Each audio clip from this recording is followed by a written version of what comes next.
Social media पे Saudi अरब के हवाले से बेशुमार खबरें गर्दिश कर रही हैं कि यहाँ पे कफील सिस्टम को बिल्कुल खत्म कर दिया गया है। इस तरह की बातें यकीनन आपने भी गुज़श्ता हफ्ते 10 दिनों से आप सुन रहे होंगे कि 4000 रियाल सालाना गवर्नमेंट को फीस की अदायगी करके आप डायरेक्ट गवर्नमेंट को पे कर सकते हैं। कफील की बिल्कुल जरूरत नहीं रही है। इस तरह की बातें यकीनन आपने हफ्ते 10 दिनों के दौरान सुनी होंगी। तो मैं इसकी आपको हकीकत बताता हूँ। देखिए, लोग जो है वो अपने व्यूज लेने के लिए ऐसे थंबनेल्स बना देते हैं, ऐसे टैग्स लगा देते हैं ताकि जो है वो ज्यादा से ज्यादा उस लोग जो है उस वीडियो को देखें और ज्यादा से ज्यादा लोग इस वीडियो को सुने, जबकि हकीकत इसके बरक्स है। ये काम बिल्कुल हुआ है, लेकिन इसकी हकीकत क्या है और कौन लोग इससे मुस्तफीद हो सकते हैं, मैं आपको पूरी डिटेल्स में बताता हूं।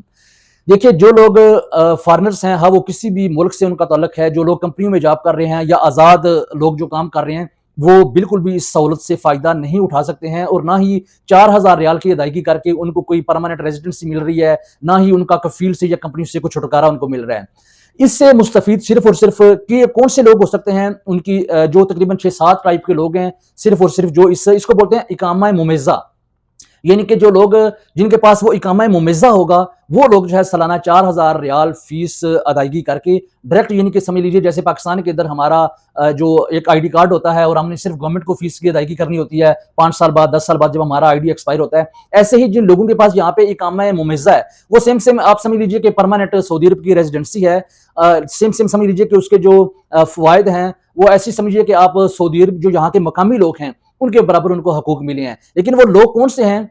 वो लोग एक तो हैं कि जिनको गिफ्टेड रेजिडेंसी मिली है, यानी कि किसी शाही खानदान ने, किसी बादशाह ने उनको, उनके किसी भी वजह से उनको एक जो है अपने मुल्क की रेजिडेंसी, अपने मुल्क की नेशनलिटी जो है वो उनको फ्री में गिफ्ट की है। एक तो हो गए वो लोग, सिर्फ और सिर्फ उन लोगों को जो है वो इकामा मुमेज़ा मिलेगा और वो जो इकामा मुमेज़ा है उसकी फीस 4000 रियाल होगी, जो कि साल बाद उन्होंने पे करनी होगी।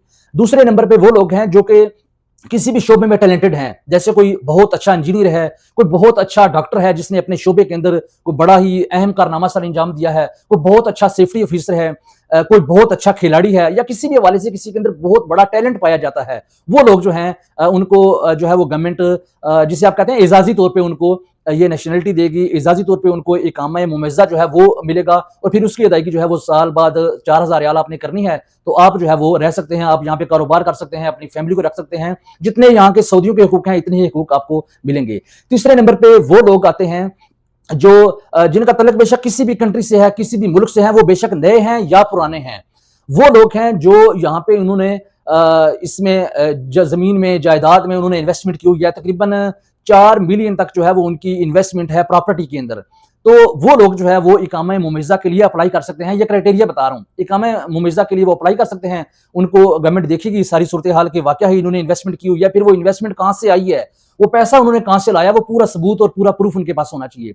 चौथे नंबर पे वो लोग हैं, मैं आपको मेन पॉइंट चंद बता रहा हूं, वो लोग हैं जिनके पास से यहाँ का सीआर है, यानी कि इस्तेमार उन्होंने लिया हुआ है, बिजनेस का लाइसेंस उन्होंने लिया हुआ है। वो जो है वो काफी सारे डॉक्यूमेंट्स हैं, डॉक्यूमेंट्स आपने पूरे करने हैं। और आप जैसे पाकिस्तान में जो है आपने वो कोई पेट्रोल पंप बनाना हो या किसी भी जगह से कोई भी बड़ा काम करने के लिए, कोई मादनियात निकालने के लिए आप सारे इदारों से जो है वो आप एनओसी लेते हैं, नो ऑब्जेक्शन सर्टिफिकेट।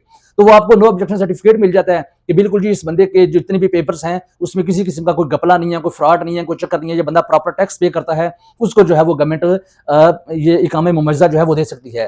तो ये इस तरह के जो मिलते जुलते लोग हैं ना, गिफ्टेड रेजिडेंसी जिनको मिली है, या जिन्होंने सीआर लिया हुआ है बिजनेस लाइसेंस का, या जिन्होंने सऊदी अरब के अंदर बड़े पैमाने पे इन्वेस्टमेंट की हुई है, वो जो है एलिजिबल हैं यहाँ पे इकामा मुमेज़ा के लिए अप्लाई करने के लिए। जो तूफान सोशल मीडिया पे उठ रहा है कि अब जी कफील सिस्टम को खत्म कर दिया गया है, अब जितने भी फॉरेनर्स लोग हैं वो यहाँ पे आके 4000 रियाल पेमेंट करें और आप जो है यहाँ पे रह सकते हैं। बेशुमार एजेंट्स लोग जो है, मैंने लोगों की वीडियो देखी है, वो लोगों को वर्गला रहे हैं कि सऊदी अरब में अब जो है वो बड़े हालात ठीक हो गए हैं, सेम सेम यूरोप की तरह पे, बरतानिया की तरह पे आपको नेशनलिटी मिल रही है। तो ऐसी कतन कोई बात नहीं है, किसी के धोखे में मत आइए, किसी के फ्रॉड के अंदर मत आइए, ऐसा कतन कोई चक्कर नहीं है। ये सिर्फ 4-5 कैटेगरीज जो मैंने आपको बताई हैं, सिर्फ और सिर्फ इस इकामा मुमेज़ा से 4000 रियाल सालाना जो फीस आपने अदा करनी है, इससे सिर्फ वो लोग मुस्तफीद हो सकते हैं। मुझे यकीन है कि आपका जो एक कंफ्यूजन था आपके माइंड में वो क्लियर हो गया होगा। अपनी दुआ में याद रखिएगा, ऐसी ऑथेंटिक और मालूमाती वीडियो जो है आपको बताते रहेंगे। चैनल को सब्सक्राइब कर लीजिए, पेज को फॉलो कर लीजिए। अपनी दुआ में याद रखिए, मिलेंगे किसी और विला के साथ।